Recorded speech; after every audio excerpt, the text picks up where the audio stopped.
പ്രിയ കൂട്ടുകാരെ നമസ്കാരം. ഇന്നലത്തെ പത്രത്തിലൊരു വാർത്തയുണ്ട്, നിങ്ങളെല്ലാം കണ്ടു കാണുമെന്നറിയാം. മലയാള മനോരമ പത്രത്തിലുണ്ട്, ലഹരിക്കെതിരെ ഒരുമിക്കുക, പോലീസ് എക്സൈസ് ജില്ലാ മേധാവികളോട് സംസാരിക്കുക. അപ്പൊ ഇന്നത്തെ പത്രത്തിലൊരു വാർത്തയാണ്. അപ്പൊ അതിന്റെ അകത്ത് പോലീസ് ജില്ലാ മേധാവി ബഹുമാനപ്പെട്ട Shahul Hameed, deputy excise commissioner B Rajesh, narcotic cell DYSP AJ Thomas, ഇവരാണ് ഈ ചർച്ചയിൽ പങ്കെടുക്കുന്നത്. അപ്പൊ നമുക്ക് ലഹരിയുമായിട്ടുള്ള വിവരങ്ങളെല്ലാം ഇവരെ അറിയിക്കാം. അതിന് ഉചിതമായ മറുപടി ഇവര് നമുക്ക് തരുമെന്നാണ് ഇതിന്റെ അകത്ത് കൊടുത്തിരിക്കുന്നത്. അപ്പൊ ഇന്നലെ വൈകിട്ട് 5 മുതൽ 6:30 വരെയാണ് നമുക്ക് വിളിക്കാനുള്ള അവസരം കൊടുത്തിരുന്നത്. അപ്പൊ ഒരുപാട് ആൾക്കാര് ഈ ലഹരിക്കെതിരായിട്ട് ഈ ഡിപ്പാർട്ട്മെന്റുമായിട്ട് ബന്ധപ്പെട്ട് ഇവരുമൊക്കെ ആയിട്ട് സംസാരിച്ചു. അപ്പൊ ഇന്നത്തെ മലയാള മനോരമ പത്രത്തില് അവര് നമ്മുടെ ആൾക്കാര് പൊതുജനങ്ങളൊക്കെ വിളിച്ച് പരാതി പറഞ്ഞതിന്റെ വിശദ വിവരങ്ങളെല്ലാം ഇതിന്റെ അകത്ത് കൊടുത്തിട്ടുണ്ട്.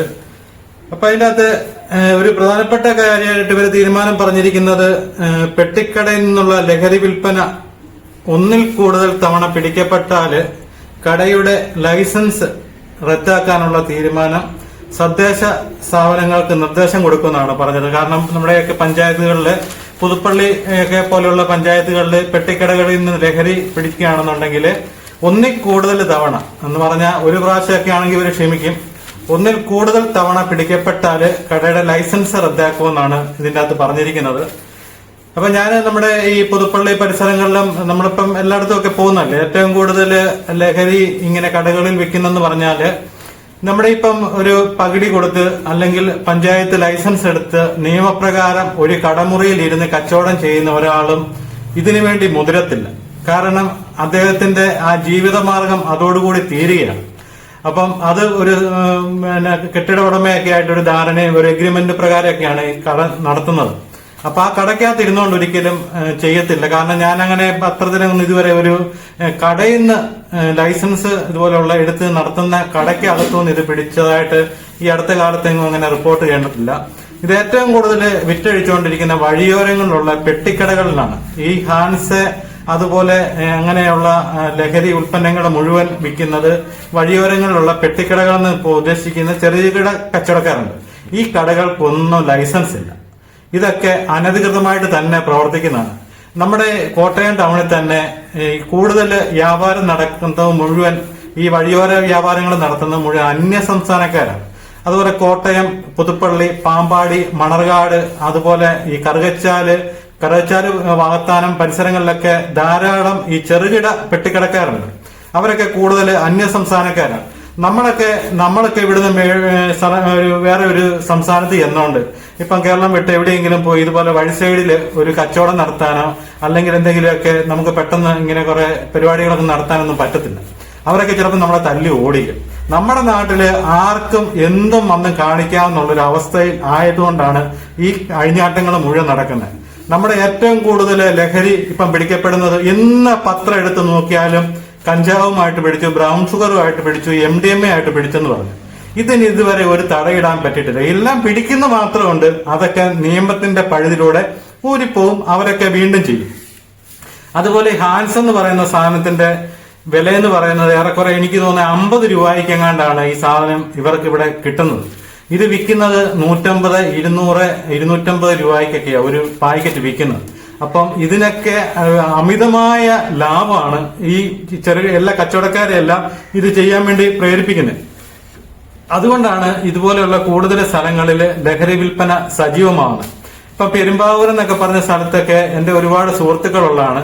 അവരൊക്കെ ആയിട്ട് ബന്ധപ്പെട്ടപ്പോഴത്തെ അവർക്ക് ഈ സാധനങ്ങൾ കൊടുക്കുന്നത്, വിൽക്കാനുള്ള സൗകര്യം കൊടുക്കുന്നത്, കള്ള്, കഞ്ചാവ്, പെണ്ണടക്കമുള്ള എല്ലാ കാര്യങ്ങളും ചെയ്തു കൊടുക്കുന്നത് മലയാളികളാണ്. ഇതിനൊക്കെ ഒരു പരിധി വരെ നമ്മളുമൊക്കെ ഉത്തരവാദികളാണ്. ഇതുകൊണ്ടൊക്കെ ഇത് നിയന്ത്രിക്കുക എന്ന് പറയുന്നത് പോലീസിന്റെ മാത്രം ചുമതലയല്ല, ബാക്കിയുള്ള എല്ലാവർക്കും ഉണ്ട്. ഞാനിപ്പം മിക്ക ദിവസങ്ങളും പോലീസ് അധികാരികളെ കുറ്റം പറഞ്ഞും അങ്ങനെയൊക്കെ ഓരോ വീഡിയോകളൊക്കെ ചെയ്യുന്നെങ്കിലും ഇതിന്റെ അകത്ത് ശക്തമായ നിയമ നടപടികൾ ഇല്ലാത്തതുകൊണ്ടാണ് ഇതെല്ലാം ആവർത്തിക്കുന്നത്. ഒരു ചെറിയ കടക്കാരനെ പിടിച്ച് അല്ല ലഹരിയായിട്ട് പിടിച്ചു, ഇപ്പൊ ഇത്ര അളവ് ലഹരി ഇതുമായിട്ട് പിടിച്ചു കഴിഞ്ഞാൽ ഇവർക്കറിയാം ഇതിന്റെ ശിക്ഷ എന്നാ വരാന്നുള്ള ഇത്ര രൂപ ഫൈൻ കോടതിയിൽ അല്ലെങ്കിൽ ഇത്ര രൂപയുടെ ഫൈൻ അടയ്ക്കണം, അതൊക്കെ ഇവർക്കറിയാം. വ്യക്തമായിട്ട് നമ്മളെക്കാട്ടിലും കൂടുതൽ ഇവർക്കറിയാം ഇത് എത്ര ഗ്രാം കൈവശം വെച്ചാലാണ്, ഇതിന്റെ മുഴുവൻ വശങ്ങളും നോക്കിയിട്ടാണ് ഇവർ ഈ വിൽപ്പന സജീവമാണ്. ഇപ്പൊ ഇന്ന് കോളേജിൽ നിന്ന് കഞ്ചാവ് പിടിച്ചെന്ന് പറഞ്ഞാൽ അവിടെ ഇത് തൂക്കിക്കൊടുക്കാൻ ത്രാസ് വരെയുണ്ട്. ഓരോരുടെ കൈവശം എന്ന് പറഞ്ഞാൽ ഇത്ര ഗ്രാം കൈവശം വെച്ചെങ്കിൽ മാത്രമേ ഉള്ളൂ അവർക്ക് ജാമ്യം കിട്ടാവുള്ളൂ. ഇതിന്റെ വകുപ്പുകൾ മുഴുവൻ അറിഞ്ഞുകൊണ്ട് തന്നെയാണ് ഈ മേഖലയിൽ ഇവർ ഈ ബിസിനസ് നടത്തുന്നത്. ഇതൊക്കെ ഒറ്റ നിമിഷം കൊണ്ട് പിടിച്ചു കെട്ടുക എന്ന് പറയുന്നത് അതൊക്കെ അസാധ്യമാണ്. അത് പോലീസിന്റെ തലപ്പത്തിരിക്കുന്ന ഒരു നിയമം കർശനമാക്കിയെങ്കിൽ മാത്രമേ ഇതിനൊക്കെ പരിഹാരങ്ങൾ ഉണ്ടാകത്തുള്ളൂ. അതുപോലെ മറ്റ് ഒരു കാര്യം കൂടെ ഇതിന്റെ അകത്ത് എഴുതിയിട്ടുണ്ട്. സ്കൂളിലെ PTA-യും അതുപോലെ സ്കൂളിലെ ടീച്ചർമാരെ അതുപോലെയുള്ള സ്കൂളിലെ അധികാരികളെ കൂടെ ഇതിന്റെ അകത്ത് ചുമതലപ്പെടുത്തിയിരിക്കുകയാണ്. അവരും കൂടെ കൂടുതൽ ഇതിനകത്ത് താല്പര്യം പ്രകടിപ്പിക്കണമെന്ന് പറഞ്ഞു. ഒരു സ്കൂളിലെ PTA സംബന്ധിച്ച് ഒരു സ്കൂളിന്റെ ഭരണകാര്യങ്ങളിലൊക്കെ ഇടപെടുന്നതിന് ഒരുപാട് പരിമിതികളുണ്ട്.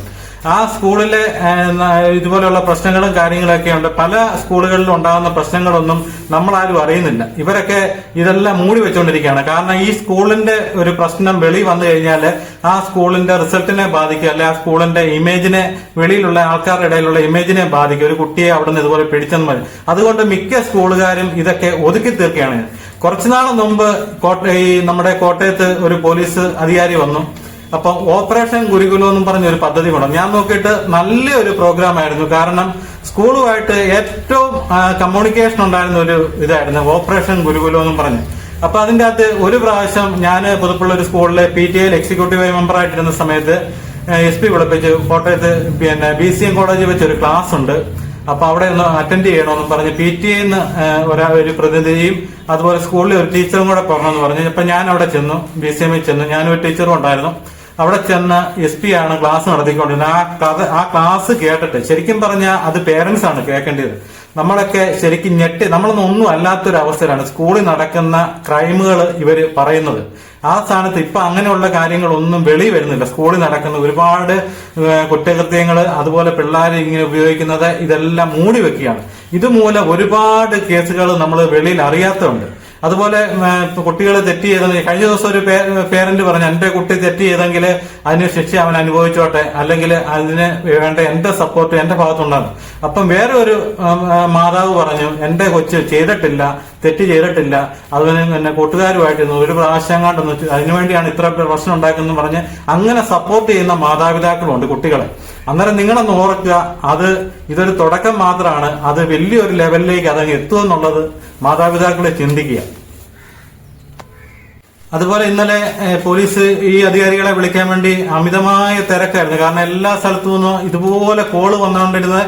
അത്രയ്ക്ക് ചില സമയത്തൊന്നും വിളിച്ചാൽ കിട്ടത്തില്ല, അതുപോലെ തിരക്കാനാണ് ഇതിന്റെ അകത്ത് എഴുതിയിരിക്കുന്നത്. അതിന്റെ അകത്ത് ഏറ്റവും കൂടുതൽ സ്ത്രീകളും മുതിർന്നവരും എല്ലാം പരാതിപ്പെട്ടത് പെട്ടിക്കടകളിലെ ലഹരി വിൽപ്പനയെ പറ്റിയാണ്. ഒരു സ്കൂളിനെ സംബന്ധിച്ച് രാവിലെ 9 മണി അല്ലെ 10 മണിക്ക് സ്കൂൾ തുടങ്ങുന്നു, വൈകുന്നേരം 4 മണിയാകുമ്പോഴത്തേന് ടീച്ചർമാരെല്ലാം പോകുന്നു. അവർക്ക് ബാക്കി കാര്യങ്ങളൊന്നും, സ്കൂളുകാരെ സംബന്ധിച്ച് കുട്ടികളുടെ കാര്യങ്ങളൊന്നും ചിന്തിക്കണ്ട. ഒരു കുട്ടി രാവിലെ സ്കൂളിലോട്ട് പോകുന്നു, സ്കൂളിൽ ചെല്ലുന്നുണ്ട്. അതുപോലെ നേരത്തെയൊക്കെ സ്കൂളിൽ ചെന്നില്ലെങ്കിൽ അന്നേരം പേരൻസിന്റെ ഫോണിൽ മെസ്സേജ് വരുമായിരുന്നു, കുട്ടി ആബ്സെന്റ് എന്നും പറഞ്ഞ്. അപ്പൊ നമുക്ക് അറിയാൻ പറ്റുമായിരുന്നു. ഇന്ന് ഈ മിക്ക സ്കൂളുകളിൽ അതുണ്ടോ എന്ന് എനിക്കറിയത്തില്ല. പുതുപ്പള്ളി 1-2 സ്കൂളുകളിലുള്ളതായിട്ട് എനിക്കറിയാം. കാരണം അതൊക്കെ ഒരു നല്ല കാര്യമാണ്. അങ്ങനെയൊക്കെ ചെയ്തു കഴിഞ്ഞാൽ പേരൻസിന് അറിയാൻ പറ്റും. അതുപോലെ വൈകുന്നേരങ്ങളിൽ സ്കൂള് വിട്ടു വരുന്ന കുട്ടികൾ പുതുപ്പള്ളിലൊക്കെ ഞാൻ മിക്കപ്പോഴും കണ്ടിട്ടുള്ളതാണ്.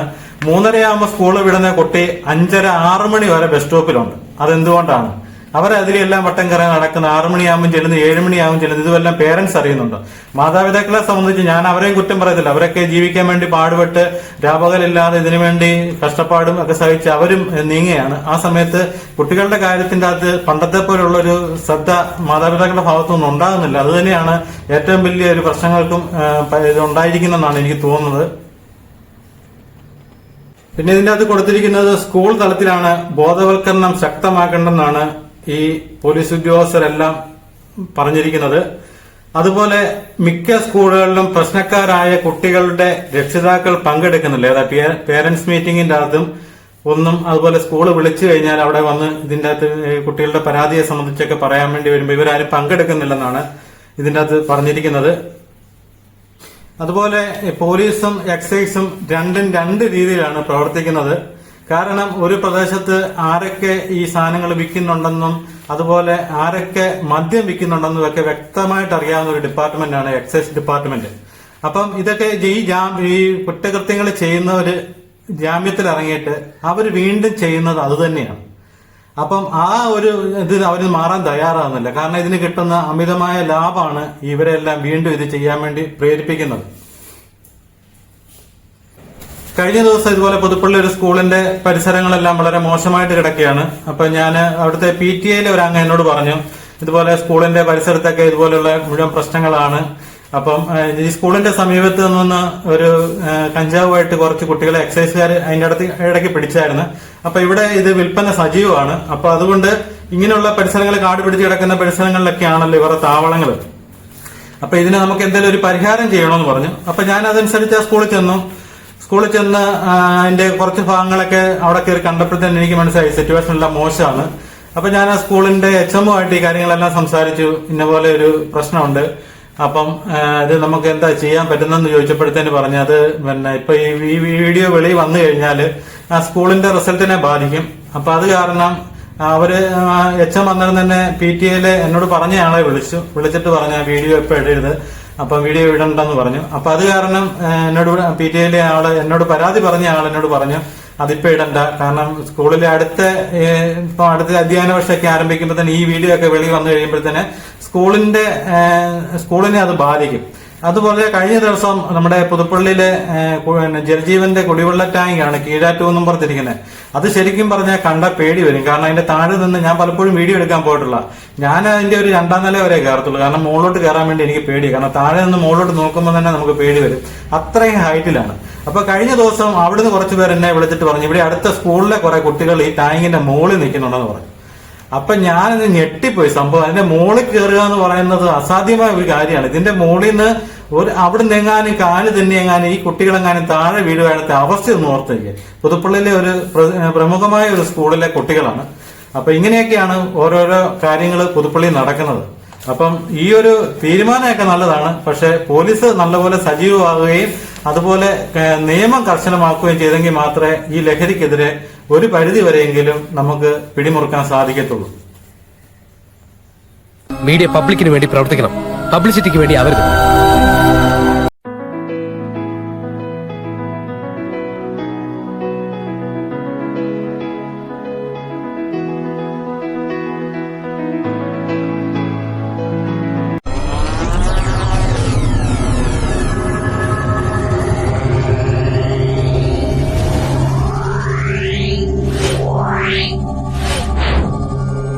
Yeah.